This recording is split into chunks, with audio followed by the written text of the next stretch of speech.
Hoy vamos a meternos de lleno en uno de los misterios más escalofriantes y que siguen sin resolverse de la era postsoviética. Un evento que, de verdad, le compite al famoso incidente del Paso Dyatlov, pero que por alguna razón permanece envuelto en un silencio todavía más profundo. La pregunta que nos va a guiar a través de toda esta historia es tan simple como aterradora. ¿Acaso el viento puede matar? Y ojo, no hablamos de un huracán ni nada por el estilo, sino de algo mucho más sutil y, la verdad, mucho más siniestro. Estos son los datos puros y duros. Estamos en Kamar-Daban, Siberia, en 1993. 7 excursionistas, gente con mucha experiencia, se adentran en las montañas. 6 de ellos mueren de formas extrañísimas, violentas, y solo una sobrevive para contar la historia. O mejor dicho, para guardar silencio. Para poder entender la dimensión de esta tragedia, es clave que primero conozcamos al grupo y, sobre todo, a su formidable líder. A ver, el equipo estaba liderado por Lyudmila Korovina, una maestra de deportes. Para que nos demos una idea, ese era un título de un prestigio, inmenso. Con ella iban 6 jóvenes: Sacha, Tatiana, Denis, Victoria, Timur y la que se convertiría en la única superviviente, Valentina. Pero que no nos engañe que fueran aprendices, no eran ningunos novatos. Estaban bajo el ala de una de las mejores. ¿Y cuál era la meta? Pues nada menos que una expedición de categoría IB, una de las más difíciles, en la cordillera de Kamar-Daban. Un lugar que es conocido por su belleza, claro, pero también por sus trampas de hielo, repentinas, traicioneras, alimentadas por la humedad del gigantesco lago Baikal, que está ahí nomás. Y es justo aquí donde una aventura que era un desafío se transforma en una pesadilla total. Un descenso al horror que, increíblemente, comenzó con una sola mala decisión.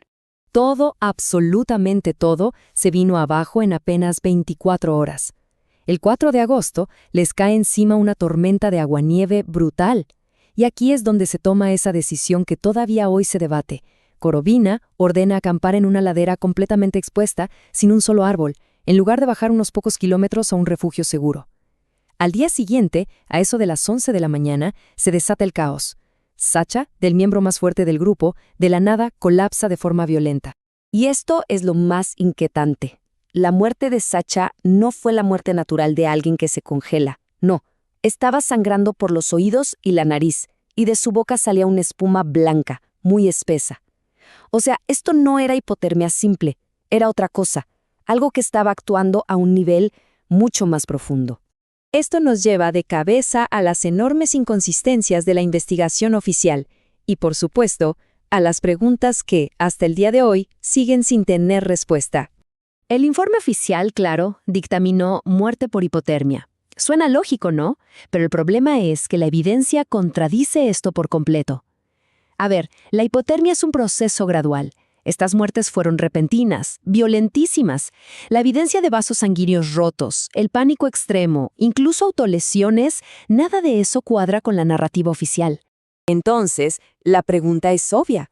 Si no fue el frío que conocemos, ¿qué clase de fuerza invisible pudo causar una devastación física y mental tan repentina en un grupo de gente experta?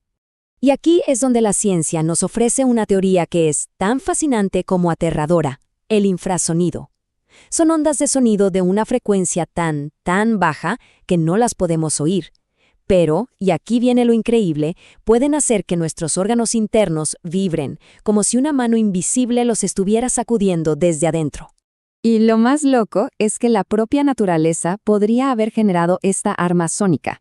Miren, cuando el viento choca con un obstáculo, como una montaña con una forma muy particular, puede crear un patrón de remolinos que se conoce como vórtices de von Karman, y esto produce un zumbido constante y de muy baja frecuencia.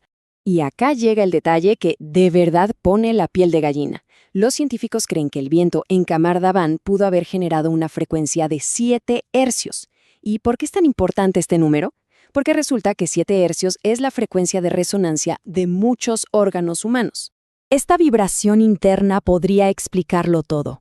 El pánico incontrolable, ese terror primario, la sensación de que se ahogaban que los llevó a arañarse la garganta, la arritmia cardíaca súbita e incluso algo conocido como desnudamiento paradójico, un fenómeno rarísimo donde el cerebro, ya en su último momento, interpreta un frío mortal como si fuera un calor insoportable. Por supuesto, un caso tan extraño ha dado pie a un montón de otras teorías, aunque con menos fundamento. Se ha llegado a hablar de nubes de gas nervioso Novichok que fueron desplazadas por el viento, de pruebas secretas de armas biológicas o hasta de agua contaminada de viejos depósitos militares. Pero la verdad, la teoría del infrasonido sigue siendo la más sólida. Y todo esto nos lleva de regreso a la única persona que vio todo y vivió para contarlo. Nos lleva a la superviviente y a su profundo e inquebrantable silencio. Valentino Tochenko ve cómo sus amigos mueren de una forma horrible, completamente fuera de sí, presos de una locura que no se puede explicar. En una decisión de pura supervivencia, huye de la escena, los abandona, y sobrevive sola durante 4 largos días en la naturaleza siberiana, hasta que finalmente la encuentran otros turistas, con el alma completamente rota por el trauma. Y este es, quizás, el aspecto más enigmático de todos. Hasta el día de hoy, Valentina, la única testigo ocular, la única persona que sabe exactamente qué pasó en esa ladera, se ha negado a hablar de los detalles. Su silencio es la última pieza que falta en este rompecabezas, una pieza que muy probablemente nunca vamos a tener.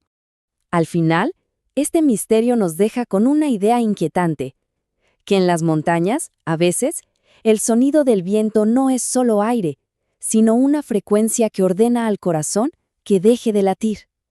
Un pensamiento que nos recuerda que las fuerzas más mortíferas de la naturaleza a menudo son las que no podemos ver ni oír.